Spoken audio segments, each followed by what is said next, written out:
ते काहीतरी निवेदन. हां ठीक, तुमचा शासकीय विषय सुरू करा. तुम्ही सरकारी मग आम्ही विचारतो. महाराष्ट्र दिन आणि कामगार दिनाच्या महाराष्ट्रातील तमाम बंधू भगिनींना हार्दिक शुभेच्छा. या महाराष्ट्राच्या प्रगतीमध्ये आपल्या सर्वांचा सहभाग सहकार्य नेहमी राहत आलेलं आणखीन भविष्यातही राहील याबद्दलची आत्मविश्वास आम्हाला सर्वांना आहे. आणि त्याच माध्यमातून आता 1 मे पासून स्वजनगणना हा एक प्रोग्राम महाराष्ट्र शासनाचा नाही तर केंद्रापासून हा सुरू झालेला प्रोग्राम आपण सुरू करत आहोत. या स्वगणनामध्ये जे कुटुंब आहे त्याने स्वतःचं माहिती स्वतः अपलोड करायचं आहे. त्यासाठी जी साईट दिलेली शासनाची त्या साईटवर त्याने ते अपलोड करायचे आहेत. त्यात जवळपास 33 प्रश्नाची प्रश्नावली त्याच्यामध्ये आहे. घराची स्थिती कशी असेल, कुटुंबाची माहिती, कुटुंबास उपलब्ध असलेल्या सोयी, कुटुंबाने धारण केलेली मालमत्ता व इतर माहिती, अशी सर्व माहिती त्यात द्यायची. आणि ही सर्व माहिती ही गुप्त राहणार आहे. 1 ते 15च्या दरम्यान हा कार्यक्रम आहे. 16 तारखेनंतर शासकीय अधिकारी कर्मचारी हा तुमच्या घरी येणार आहे आणि ती माहिती व्हेरीफाय करणार आहे. आणि ती माहिती व्हेरीफाय झाल्यानंतर तो तुमची माहिती ही शासनाकडे गुप्त पद्धतीने राहणार आहे. या माहितीचा कुणालाही देता येणार नाही. कोणत्याही नियमानुसार जरी त्यांनी मागणी केली तरी ती माहिती ही गुप्तच राहणार आहे. कुणालाही माहितीचा सोर्स कुठूनही उपलब्ध सुद्धा होणार नाही. म्हणून आपल्या सर्वांना विनंती आहे की 1 तारीख ते 15 तारखेपर्यंत आपण आपली स्वगणना तातडीने करून घ्यावी, जेणेकरून भविष्यामध्ये आपल्याला हे उपयोगाचं ठरेल.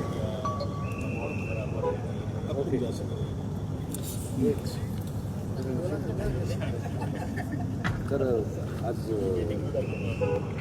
आजपासून 1 मे पासून शहरामध्ये बऱ्याच काही गोष्टी नव्यानं घडत आहेत. जसं काही कचरा उचलणं, नवीन एजन्सी या संदर्भात पण सुरू होणार आहे. तुम्ही त्याचं उद्घाटन पण करणार आहे. काय नवीन असेल शहरासाठी या 1 मे पासून? हा महिना आमच्यासाठी अत्यंत महत्त्वाचा आहे.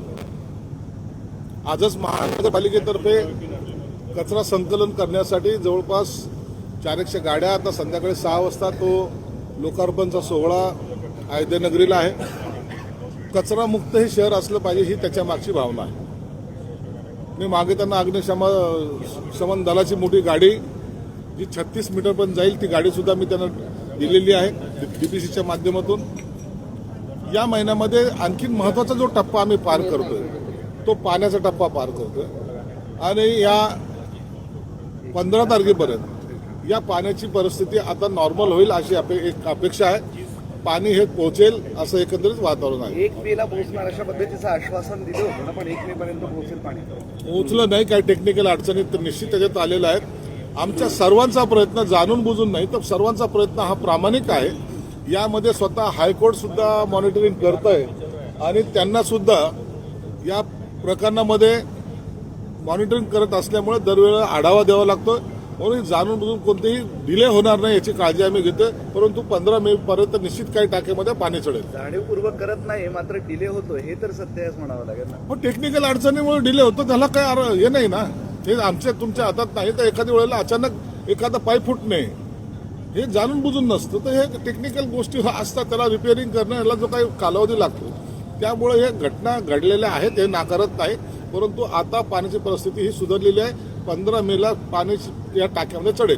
विधान परिषद फारच मैत्रीच्या वातावरणात झाली. अगदी उद्धव ठाकरेंसोबत पण मैत्री गोड बोलणं दिसून आलंय. कसं काय? आणि दानवेंना बळ पण दिलं हा, तुमच्या विरोधात. कसं काय? उद्धव ठाकरे साहेबांनी खरं तर ही निवडणूक लढवतील अशी सर्वांची अपेक्षा होती. काँग्रेसने त्याच पद्धतीने उबाठाला पाठिंबा दिला होता. परंतु उबाठाच्या उद्धव साहेबांच्या मनामध्ये ऐन वेळेला कुठं घातपात जर झाला तर काय अशी कदाचित शंका असावी. म्हणून ती माघार त्यांनी घेतली असावी. काल त्या निवडणुकीमध्ये आपण पाहिलं अचानक अंबादास दानवेंचं नाव डिक्लेअर केलं आणि जी काही धावपळ झाली काँग्रेसच्या नेत्यांशी बोलणं, काँग्रेसवाल्यांची धावपळ करणं, मला वाटतं या सगळ्या प्रकारचे उत्तरं त्या सर्व त्या फोनापानीमध्ये आहे.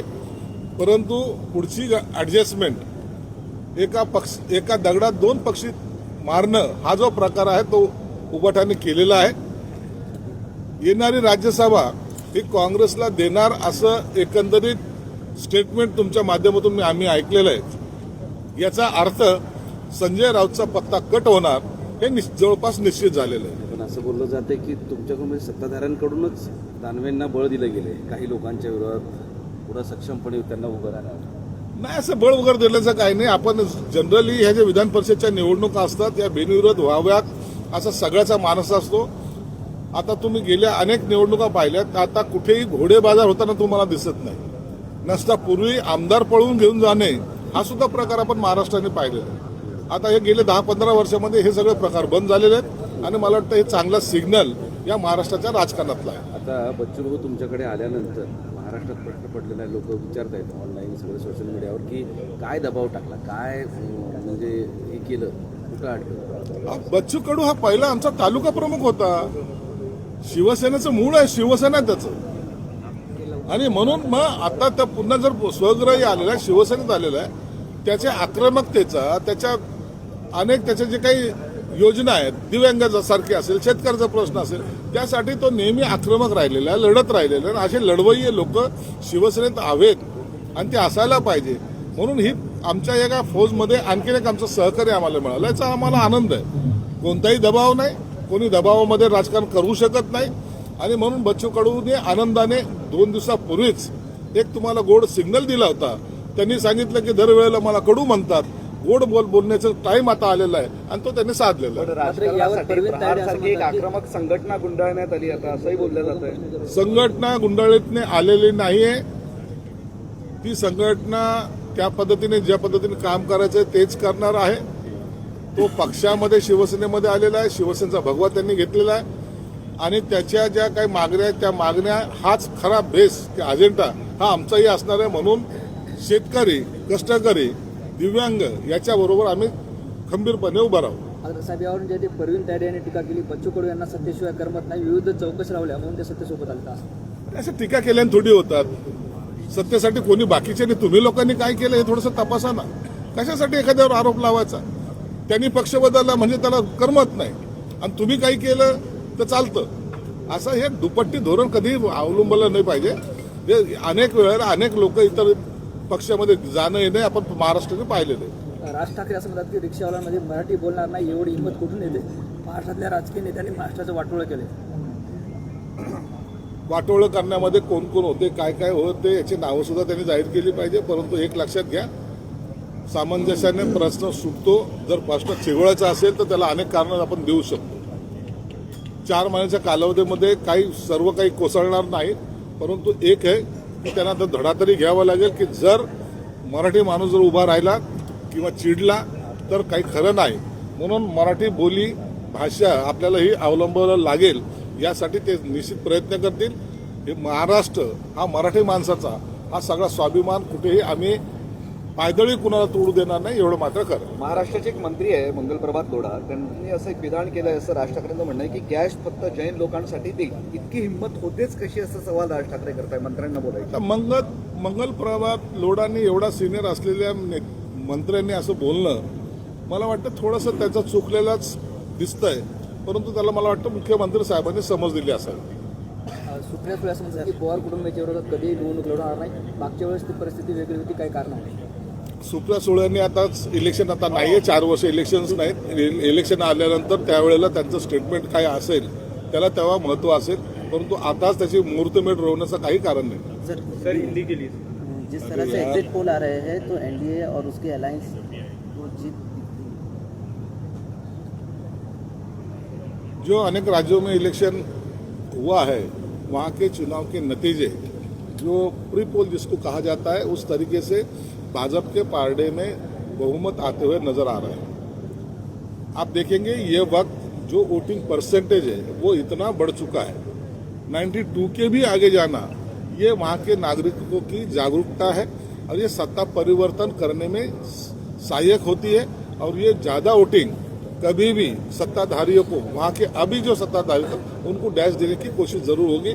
मुझे लगता है इन राज्यों में, पश्चिम बंगाल और इधर राज्यों में बीजेपी का सरकार जरूर आएगी। जी, कई सारे स्ट्रॉन्ग रूम है कोलकाता में, वहाँ पर टीएमसी ने हंगामा किया है और टीएमसी का कहना है कि बीजेपी और चुनाव आयोग मशीनों में गड़बड़ करने की कोशिश कर रहे हैं। देखिए, वहाँ की जो बातमी जो आ रही है, जो वहाँ के जो हालात जो दिख रहे हैं, कोई बोलता ममता बनर्जी वो जहाँ ईवीएम मशीन रखी हुई वहाँ बैठी है और बाहर नारेबाजी हो रही। इलेक्शन कमिश्नर ने साफ तौर पे कहा है कि ऐसी कोई गड़बड़ी धांधली नहीं हुई और ना कोई अंदर है ना कोई वहां जाने की कोशिश कर रहा है। जिसको भी ऑब्जेक्शन लेना है वो मेरे पास आए, उनका समाधान वो करेंगे। अभी हार के वजह से मुझे लगता है पश्चिम बंगाल में ममता बनर्जी ये सब नौटंकियां कर रहे हैं। जी, मुंबई में रिक्शा चालकों को मराठी कहना अनिवार्य किया गया है। 4 महीने का टाइम हमने उनको दिया है, 4 महीने में वो सीखना चाहिए और मराठी जहाँ रोजी रोटी की बात आती है तो वो लैंग्वेज में उन्होंने बात करना चाहिए। ये हमारा उद्देश्य है। जी, राज ठाकरे ने कहा है कि मराठी का जो मामला है तो रिक्शा वालों में इतनी हिम्मत कहाँ से आ रही है कि वो नकार रहे हैं। ऐसा कोई हिम्मत नहीं है। अब वो गरीब लोग हैं, उनको क्या मार मार के सिखाएंगे क्या? थोड़ा 4 महीने जाने दो ना। जो मराठी है वो भी उनको सहाय्य करे। ऐसा नहीं है, सबको मिलके जुल के काम करना पड़ेगा और वो कोशिश हमारी सरकार कर रही है। जी, आज से सेंसेक्स जो शुरू हुआ, स्वगणना का कार्यक्रम स्टेट का और सेंट्रल गवर्नमेंट का है। 1 तारीख से महाराष्ट्र में 1 से 15 तक अपनी खुद की मालूमात, अपनी पूरी जानकारी जो हमारे कलेक्टर ऑफिस की साइड है उसके ऊपर आपने देना है। उसके बाद 16 तारीख से सरकारी कर्मचारी आपके घर पे आएंगे।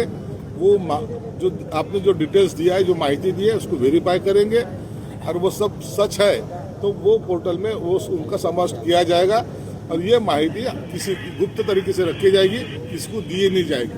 सर, यहाँ पे जो किसान हैं जो प्याज की खेती कर रहे हैं उनका जो पर कुंटल है 100 रुपये से 500 रुपये ही जा रहा है। काफ़ी किसान उसके लिए अड़चन में आ गए हैं, मैं परेशान उसके बारे में जानकारी लिख के बताऊंगा।